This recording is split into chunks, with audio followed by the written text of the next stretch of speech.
Radio कर्मवीर जनगण मन की बात।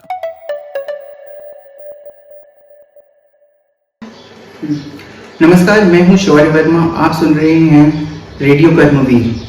आज हमारे साथ एक ऐसे व्यक्ति जुड़ रहे हैं जिन्होंने आज सिर्फ केवल अपने गांव बल्कि पूरे समाज में एक महत्वपूर्ण बदलाव लाने का प्रयास किया। जी हाँ, ये है युवा प्रतिभा प्रेरक और उद्यमी श्री अमिताभ सोनी जी। अपने देश की ज़रूरत को समझते हुए सर ने लंदन की नौकरी छोड़कर वर्ष 2015 के फरवरी महीने में देश वापस लौटकर अपने गांव केकड़िया गांव में एक एनजीओ खोला जिसका नाम है अभेद्य। आइए आज सर से जानते हैं कि उनकी प्रेरणादायक सफ़र में कैसा उनका ये सफ़र रहा, क्या उनकी जर्नी थी। सर, मेरा आपसे पहला सवाल ये है कि सर आपका बचपन मध्य प्रदेश में बीता, भोपाल में, फिर आपने मास्टर्स में अपनी जो कि इंटरनेशनल बिजनेस में आपने डिग्री हासिल करी और आपने इसी बीच लंदन में 10 साल तक काम भी किया। उसके बाद आप वापस भारत देश में लौट करके जो आपने मतलब ये अभेद्य एनजीओ खोला, इसके पीछे आपकी क्या सोच थी या क्या आपकी प्रेरणा दी गई जिससे आपने मतलब आपने ये कदम उठाया? देखिए, जीवन में कुछ सार्थक करना था, कुछ अच्छा करना था, कुछ धार्मिक सात्विक ऐसा करना था, ऐसी इच्छा थी। ईश्वरी कृपा थी कि ऐसी सद्बुद्धि मिली। तो मैं जब लंदन गया था तो ये सोचकर गया था कि मुझे वापस आना है। सोचकर गया था कि 5 साल में वापस आ जाऊंगा, लेकिन किन्हीं कारणवश मैं 10 साल में आ पाया। तो शुरू से ही ये सोचा हुआ था कि मुझे सामाजिक क्षेत्र में कुछ ना कुछ कार्य करना है। फिर गांव का चयन किया 2015 फरवरी के आसपास, जैसा कि आपने बताया, और तब से यहाँ पर कार्य कर रहा हूँ। और मुझसे कई बार पूछा जाता है कि क्यों कर रहा हूँ, आप भी शायद वही पूछ रहे हैं, आपका प्रश्न भी वही है। तो यदि आप बुद्धि के स्तर पर पूछेंगे तो इस प्रश्न का उत्तर मुझे भी स्वयं आज तक नहीं मिला है कि मैं क्यों कर रहा हूँ। मुझे लगता है कि कोई ईश्वरीय शक्ति है, प्रभु श्री राम जी की कृपा है कि मन में इस प्रकार का विचार आया और कथनी करनी या मनसा वाचा कर्मणा सद गए। और शायद ईश्वर चाहते थे, प्रभु चाहते थे कि मैं यहाँ पर आके कार्य करूँ, इसलिए कर रहा हूँ। इसका व्यक्तिगत श्रेय लेना मुझे लगता है कि ठीक नहीं रहेगा, तो करा रहे हैं इसलिए मैं कर रहा हूँ। उसका उत्तर यही है। सर, जैसे केकड़िया गांव के आसपास के क्षेत्रों में आपने युवाओं बच्चों की पढ़ाई का जिम्मा उठाया, जिसमें कई सारी चुनौतियों का सामना करना पड़ा होगा आपको, और आपने उन चुनौतियों को कैसे मतलब सुलझाया? देखिए, चुनौतियाँ अभी भी आती हैं। आप टीम के साथ बैठे हुए थे तो हम लोग भी वही चर्चा कर रहे थे। चुनौतियाँ आती ही रहेंगी। जैसे अंग्रेजी में कहा जाता है कि लाइफ हैपेंस। चुनौती मतलब लाइफ मतलब चुनौती। तो आपको कालांतर में आपको समझ में आने लगता है कि ये तो रोज ही होने वाला है, तो आप उसको लेके परेशान नहीं होते। यदि आप अपने व्यक्तिगत स्वार्थ के लिए कुछ करते हैं तो आपको लगता है कि अब तो टेंशन हो रहा है, मैं तो पहुंच नहीं पाऊंगा या वो पा नहीं पाऊंगा जो मैंने सोचा था। लेकिन यदि आप अपना सोच वृहद धार्मिक सात्विक रखते हैं और आपको अंदर से ये अनुभूति होती है, आभास होता है कि आप ये ईश्वर का काम कर रहे हैं, तो आप ईश्वर के पास जाके शिकायत भी कर सकते हैं कि देखिए, मैं पूरा प्रयास कर रहा हूँ, काम हो नहीं रहा है। अब आपकी इच्छा है आगे आप उसको कराएं ना कराएं, तो चुनौतियां का सामना हो जाता है। ईश्वर संसाधन भी भेज देते हैं, साहस भी भेज देते हैं, सद्बुद्धि भी भेज देते हैं। तो अगर आप समझना चाह रहे हैं कि मेरे काम करने का, या मेरे जैसे अनेक लोग हैं जो काम कर रहे हैं, तो मोटे मोटे तौर पर हम लोगों का मॉडल नहीं होता है काम करने का, क्योंकि उसमें आपका कहीं स्टेक नहीं है। उस काम ऊपर से आ रहा है, वहीं से निर्देशित हो रहा है। सद्बुद्धि प्रेरणा शक्ति सब वहीं से आ रही है, तो काम चलता रहता है। चुनौतियों का सामना रोज करते हैं, प्रतिदिन करते हैं। सर, आपके एनजीओ द्वारा महिला सशक्तिकरण और बेरोजगारी के लिए भी प्रयास किया गया, समाधान निकाले गए। इस पर आप सर क्या कहना चाहेंगे? देखिए, सरकार की बहुत सारी योजनाएं हैं और कई लोग उसका लाभ भी उठा पा रहे हैं। उसमें आपको तय करना पड़ता है कि आप जिस क्षेत्र में काम कर रहे हैं वहां पर लोगों का मानस कैसा है, वहां की जो नीड है, रिक्वायरमेंट है, आवश्यकता है, वो किस प्रकार की है, लोग क्या करना चाहते हैं, उनकी जो अभिरुचि है जिसको आप अंग्रेजी में एप्टीट्यूड बोलते हैं वो कैसा है, उनको पसंद भी आएगा कि नहीं। जैसे कुछ लोग, हमारे बच्चे आईटी में काम करके अलग अलग जगहों पे काम कर रहे हैं, कुछ लोग अभी बहुत ही शुरुआती स्टेज में हैं, कुछ बच्चे संस्कृत पठन पाठन कर रहे हैं, हमारे यहाँ से दयाराम है, रेशम बघेल है, ये लोग संस्कृत के ज्ञाता बनने का प्रयास कर रहे हैं। दयाराम तो पुरोहित हो गए हैं, जनजाति समाज से हैं और चिन्मय मिशन के लिए केरल में काम कर रहे हैं वहां पर।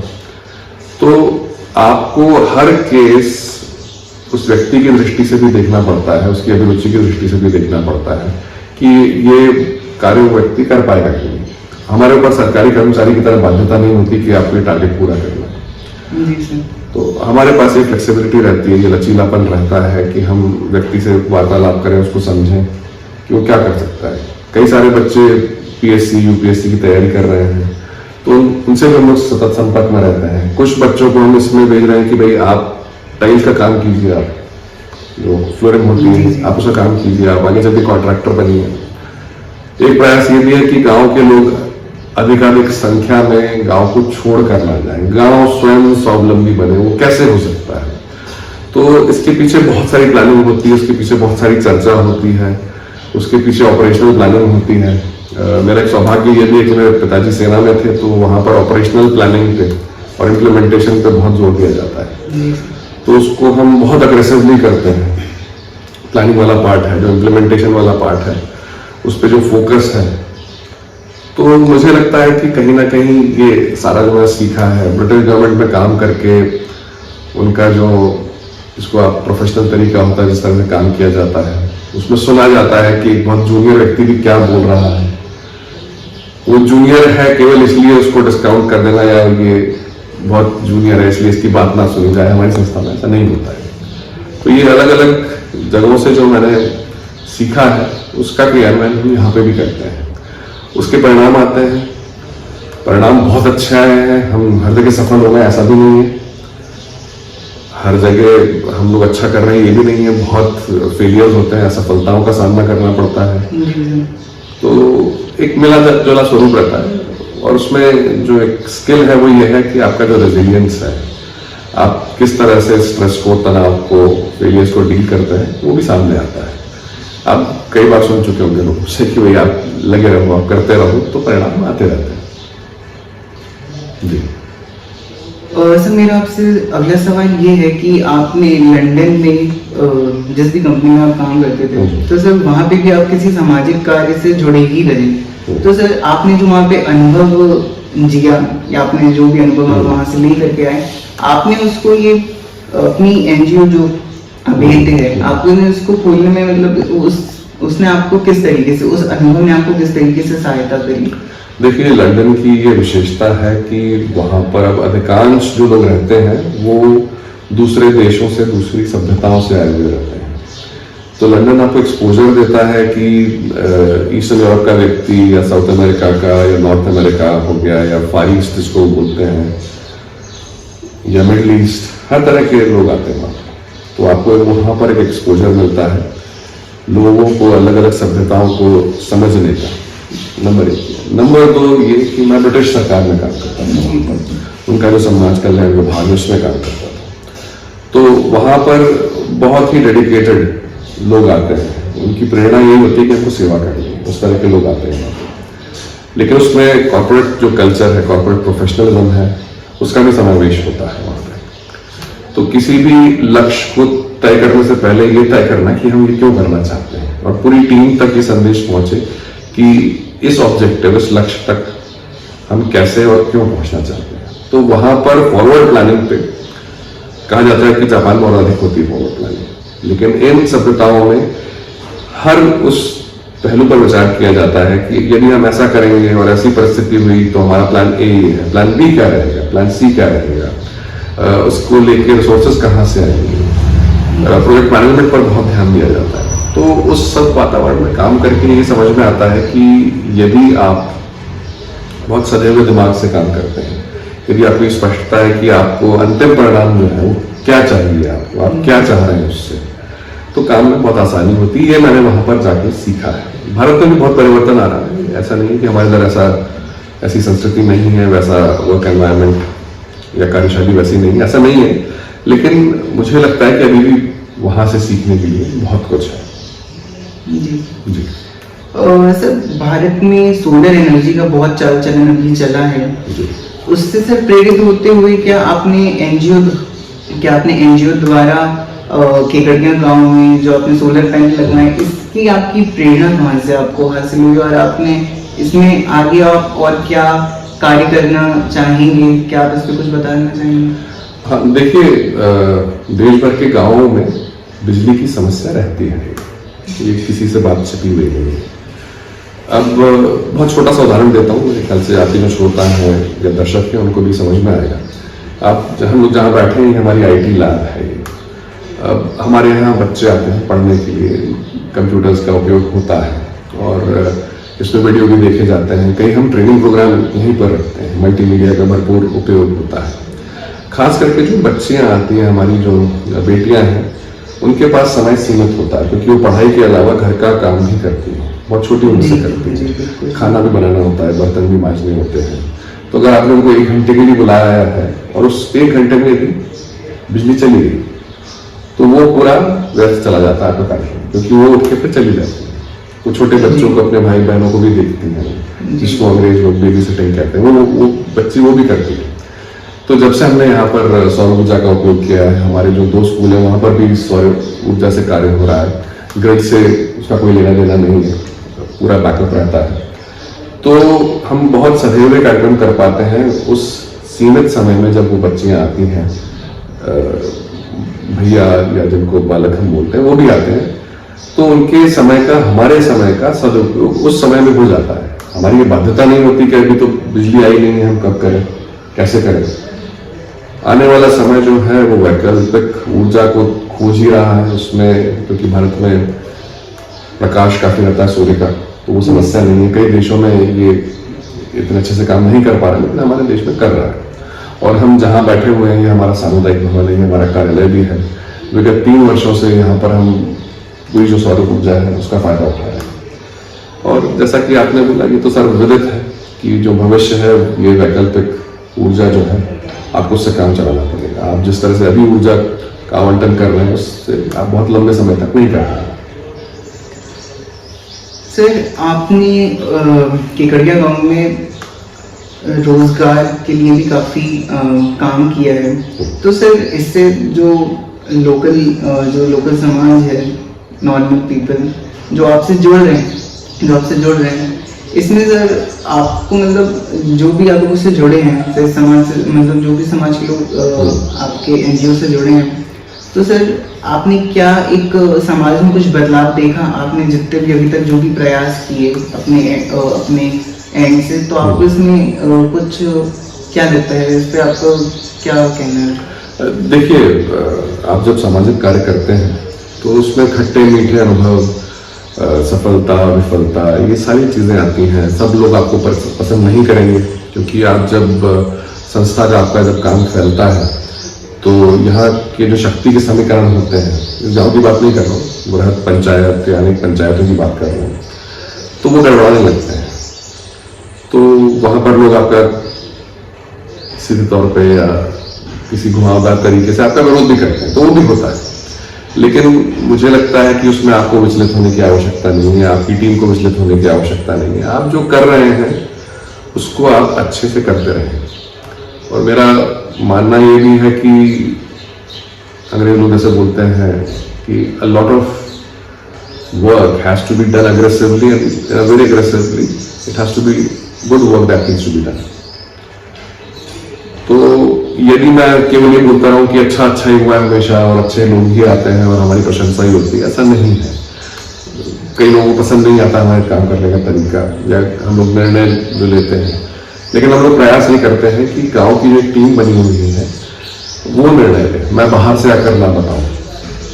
एक जो काम हम कर रहे हैं वो है स्थानीय नेतृत्व का विकास, उसका संवर्धन। कि आप और मैं बाहर से अगर हम गांव के लोगों को बता रहे हैं कि आपके लिए ये अच्छा है, ये बुरा है, ये जो कॉम्प्रिहेंशन है, ये जो समझ है, ये जो विवेक है, ये गांव के लोगों में आना चाहिए कि उनके लिए क्या अच्छा है। हम लोग जब पढ़ते थे तो हमारी ये सीमितता रहती थी कि एक व्यक्ति हमको कक्षा में पढ़ा रहा है या हम कहीं ट्रेनिंग ले रहे हैं तो एक व्यक्ति बता रहा है।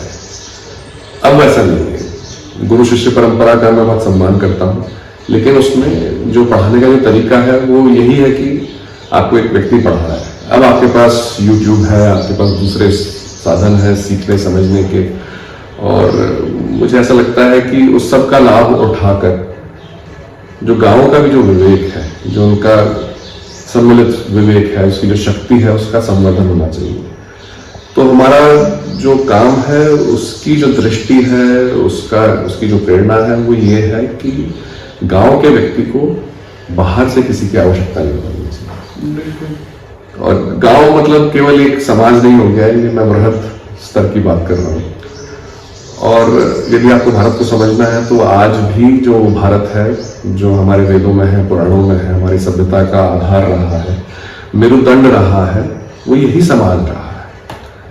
मुझे लगता है कि दिल्ली, मुंबई या जितने भी हमारे मेट्रोज हैं, ये सांस्कृतिक द्वीप है, कल्चरल आइलैंड है।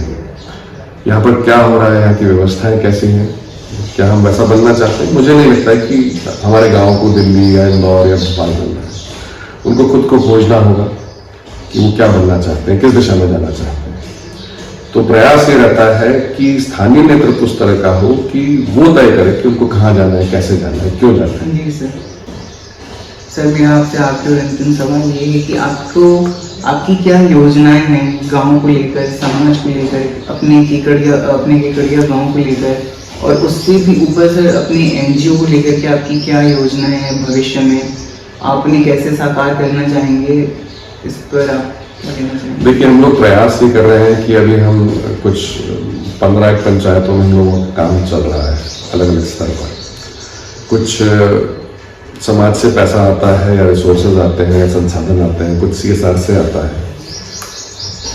उससे आप ये देख पा रहे हैं कि यहाँ पे कंप्यूटर लैब्स बनी हुई हैं, आपने कुछ विजुअल शायद मेरे ख्याल से 100 ऊर्जा के भी लिए हैं। लोगों ने स्कूलों में काम कराया है, फ्लोरिंग ठीक की है, छत ठीक की है, दीदियों के लिए, हमारी बच्चियों के लिए जो शौचालय हैं उनका भी सुधार हुआ है। पहले वो फंक्शनल नहीं थे, अब वो ऑपरेशनल है, वहाँ उनका उपयोग हो सकता है। लेकिन देखिए, ये सारे जो काम हैं ये फिजिकल काम है, इसको आप वास्तविक जो विकास है उससे नहीं जोड़ सकते। जो वास्तविक विकास है उसमें जो व्यक्ति लगता है, उसमें जो संसाधन लगते हैं, उसमें जो टीम लगती है, आपकी जो टोली लगती है, उसका जो अंदर से विकास होता है, वास्तव में विकास वो है। तो हमारी योजना ये है कि अधिक से अधिक गाँव में हम लोग पहुँच पाए, वहाँ की जो चेतना है, वहाँ की जो चिति है, उसमें परिवर्तन आना चाहिए। हम लोग कब तक बाहर से आते रहेंगे, काम करते रहेंगे? हम लोग कब तक बाहर से, केंद्र सरकार से या राज्य सरकार से या वर्ल्ड बैंक से इससे पैसा मांगते रहेंगे? एक चीज और तय कर देंगे गाँव को कि क्या हम मॉडर्नाइजेशन जो है उसको अपनाएंगे, नहीं अपनाएंगे तो कितना अपनाएंगे?